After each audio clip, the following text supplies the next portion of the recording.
औज़ुबिल्लाहिमिनश्शैतानिर्रजीम बिस्मिल्लाहिर्रहमानिर्रहीम। ENG 511 lesson number 43 है हमारे पास, न्यू डायरेक्शंस। अच्छा, ये जो न्यू डायरेक्शंस टर्म है ये रेफ़र कर रही है बेसिकली लैंग्वेज लर्निंग की फ़ील्ड में जो डेवलपमेंट्स हुई हैं। हम पहले भी पढ़ चुके हैं, इफ़ेक्टिविटी के बारे में हमने पढ़ा है और जो हमारे इमोशनल फैक्टर्स किस तरह से लैंग्वेज लर्निंग पे असरअंदाज हो रहे होते हैं। उसके अलावा हमने ऑटोनमी, अवेयरनेस, वो सारा कुछ पढ़ा है। ऑटोनमी में बेसिकली वो फैक्टर्स आते हैं, ऐसी लर्निंग आती है जो कि लर्नर सेंटर्ड हो, जिसमें लर्नर ने खुद डिसाइड करना होता है कि किस तरह के लर्निंग एनवायरनमेंट में वो लर्न करेगा और खुद को मॉनिटर भी खुद ही कर रहा होता है और जो मटेरियल है वो खुद भी लर्नर खुद डिज़ाइन कर रहा होता है अपने लिए। बेसिकली वो लर्नर सेंटर्ड है ऑटोनमी अप्रोचेस। अब यहाँ पे इन्होंने जो बताई हुई हैं सम ऑफ द डेवलपमेंट्स, जो डेवलपमेंट्स कुछ हुई हैं उन्होंने यहाँ पे कुछ बताई हुई हैं, ये पेपर में भी आ सकती है। वो कौन कौन सी हैं? Broadening the range of constructs investigated, यानी कि इन्वेस्टिगेशन की जो रिसर्चर्स की इन्वेस्टिगेशन की जो रेंज है उसको उन्होंने ब्रॉड किया, एक्सटेंड किया है। Increase recognition of complexity and dynamism, और जो इन्होंने ये रिकग्नाइज किया है कि ये जो फील्ड है लैंग्वेज लर्निंग, ये कम्प्लेक्स फील्ड है और इसमें डायनामिज्म है। डायनामिज्म बेसिकली किसी चीज़ की क्वालिटी में ना कमी को कहते हैं। Wide spread acknowledgement of the situated and social nature of the language, और लैंग्वेज की जो सोशल और सिचुएटेड नेचर है उसको इन्होंने माना है, उसकी एक्नॉलेजमेंट हुई है। And teacher psychology and the need for and acceptance of methodological plurality, और लैंग्वेज लर्निंग की फील्ड में जो न्यू टेक्निक्स आ रही हैं, न्यू अप्रोचेज आ रही हैं, उनकी एक्सेप्टेंस को माना है इन्होंने। To meet these new developments, अब जो न्यू डेवलपमेंट्स हैं इनको मीट करने के लिए, to meet these new developments, जो क्वांटिटेटिव डिज़ाइंस थे वो कन्वर्ट हुए हैं क्वालिटेटिव अप्रोचेस में। Achilles, Costellus and James Stelma, who explored the potential of intentionality and complex system theory, ये वाला MCQs में आ सकता है, CST, complex system theory, as a basis for new theoretical directions in a language learning psychology, compared to different types of intentionality, shared performance, intentionality in Norwegian primary English language classroom, and competition इंटेंशनैलिटी। यहाँ पे इन्होंने basically दो इंटेंशनैलिटी की types मुतारिफ़ करवाई हैं। वो कौन कौन सी हैं? Shared performance and competition intentionality. इस टॉपिक में यही इंपॉर्टेंट है। नेक्स्ट हमारे पास है topic number 254, mirror neurons and language challenges and future directions. Failure of the mirror neuron system is also now widely accepted as an explanation for congenital neuropsychological deficits such as autism, यानी कि ये जो neuron system का failure थी, नाकामी थी, वो अब वाइडली एक्सेप्टेड है डेफिसिट जैसे कि ऑटिज्म है इसकी एक्सप्लेनेशन के लिए। अब ऑटिज्म क्या? ऑटिज्म एक हमारे ब्रेन का ना डिसऑर्डर है, मेंटल डिसऑर्डर है। इसमें बेसिकली ये बच्चों में ज़्यादातर होता है और ऐसे बच्चे जिनको ये डिसऑर्डर होता है वो इंटरेक्ट नहीं कर पा रहे होते, यानी कि वो सोशल नहीं होते हैं, वो इंटरेक्शन नहीं कर पा रहे होते ह्यूमंस बीइंग से।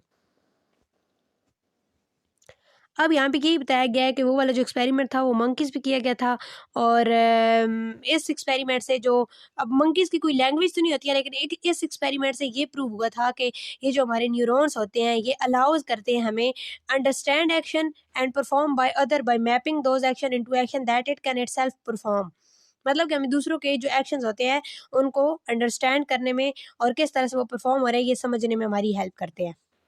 नेक्स्ट टॉपिक नंबर 255 में कॉन्सेप्ट दिया हुआ है कम्प्लेक्सिटी एंड कॉम्प्लेक्स सिस्टम। इसको उन्होंने यहाँ पे डिफाइन किया हुआ है as an ontological and epistemological outlook that is sensitive to the ways in which non-linear, emergent and holistic phenomena, यहाँ से इसकी डिफिनेशन आप स्टार्ट कर लें। non-linear, emergent and holistic phenomena came into existence without any form of central control from the interactions of large number of entities or system constituents. A system in a general sense is a collection of entities that exhibit certain behavior on account of their system membership, यानी कि एक जो एक phenomenon है linear and non linear and emergent phenomenon बगैर किसी control के existence में आ रहा है बहुत सारी एंटिटीज़ के इंटरेक्शन से।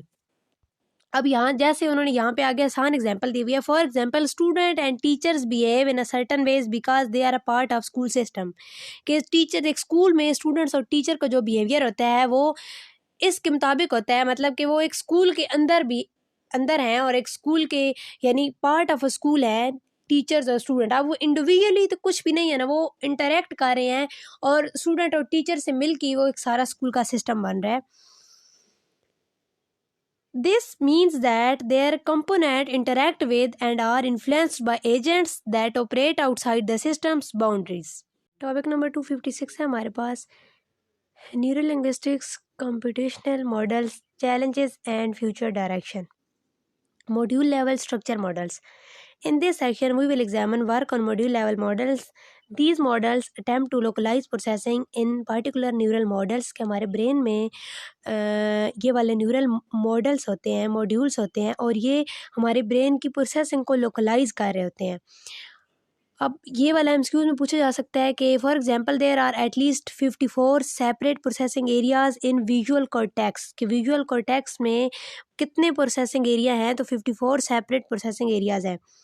But it is not clear whether these areas function as a encapsulated modules or rather as an interactive piece of functional networks. लेकिन ये क्लियर नहीं है कि वो as a encapsulated areas function करते हैं या फंक्शन करते हैं वो as a functional network. Evidence for neuro linguistics module has come from these sources.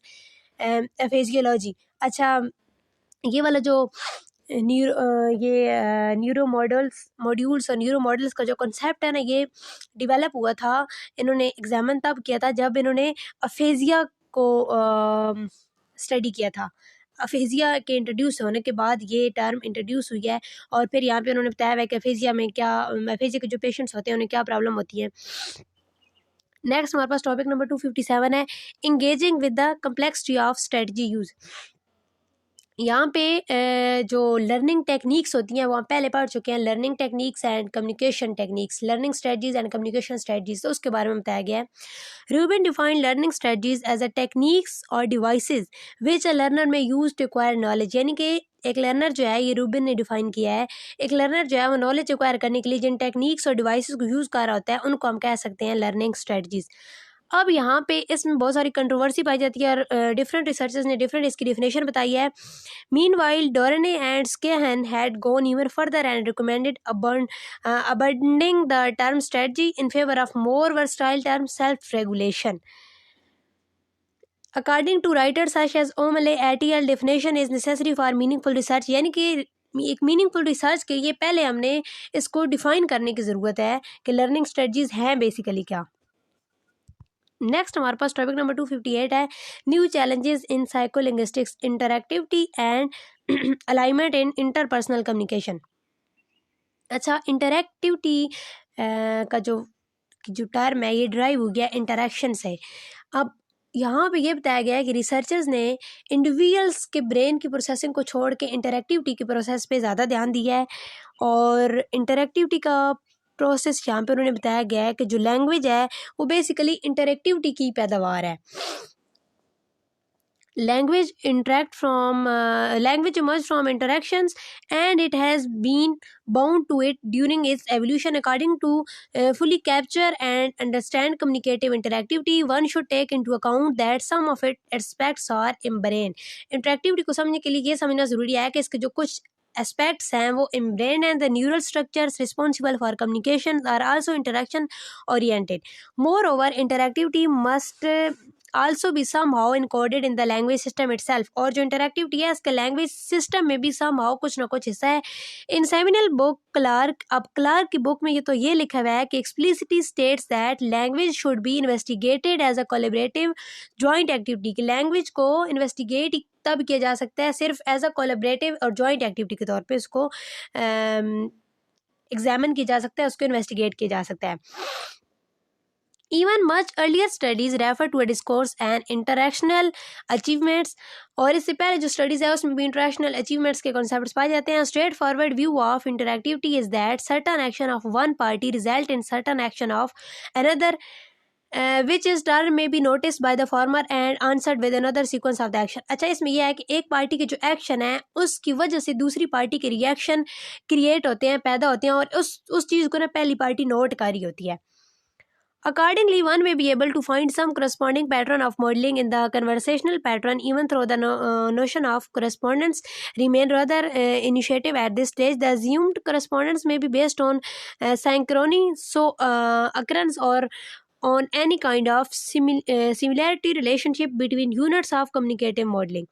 As a result, the activities of conversational parties can be viewed as so coordinated. Communicative interactivity is strictly bound to the coordination of communicative modeling. ये वाला MCQs में पूछा जा सकता है कि ये जो इंटरेक्टिविटी है वो strictly bounded है coordination और communicating modeling, which can be observed on many level from simply physical activities to be dynamic of mental representation. जिस तरह जो हमारी physical activities होती है वो mental representation के साथ coordinated है,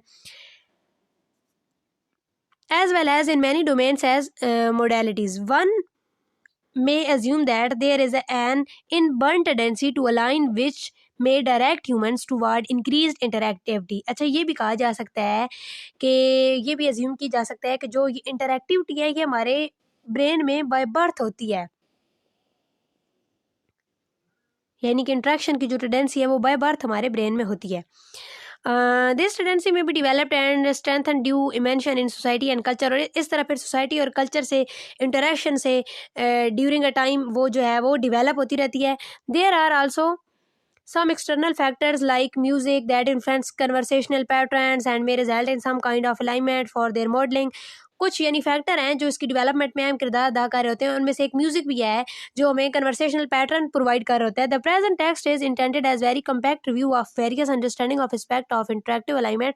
सम issues related to its measurement and modelling are touched upon. Finally, an attempt is made up to predict the direction of alignment research and its potential impact on psycholinguistics.